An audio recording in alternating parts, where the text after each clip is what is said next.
Card তো দিয়ে গেল, কিন্তু কি হয়েছে মা? কিসের কার্ড এটা? সেটাই তো বুঝতে পারছি না, দিয়েই চলে গেল। পড়ো তো এটা কিসের কার্ড? হ্যাঁ দিন। এই রে, ইংলিশে লেখা তো, কি করে পড়বো? বৌমা কি ভাবছো, বলো কিসের কার্ড? হ্যাঁ বলছি, কিছুই তো বুঝতে পারছি না। মা এই কার্ডটা না আমাদের না, আর এখানে যেই নাম লেখা আছে সেই নামের মানুষ আমাদের পাড়াতেই নেই, মনে হয় ভুল করে দিয়ে গেছে।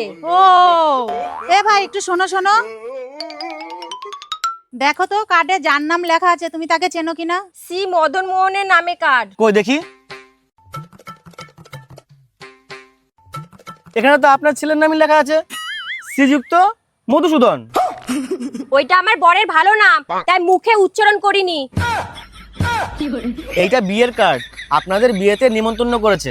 আমি জানি এটা বিয়ের কার্ড, আর আমাদের জন্যই পাঠিয়েছে, কিন্তু ওরা খুব মিথ্যে কথা বলে, তাই আমি বলেছি অন্য লোকের কার্ড। ওরা কি মিথ্যা কথা বলেছে? আরে কার্ডেই তো লেখা আছে, এই তো 20-8-2025 জন্ম, 5-9-2025 বিয়ে। এবার তুমিই বলো এটা সত্যি হয় কি করে?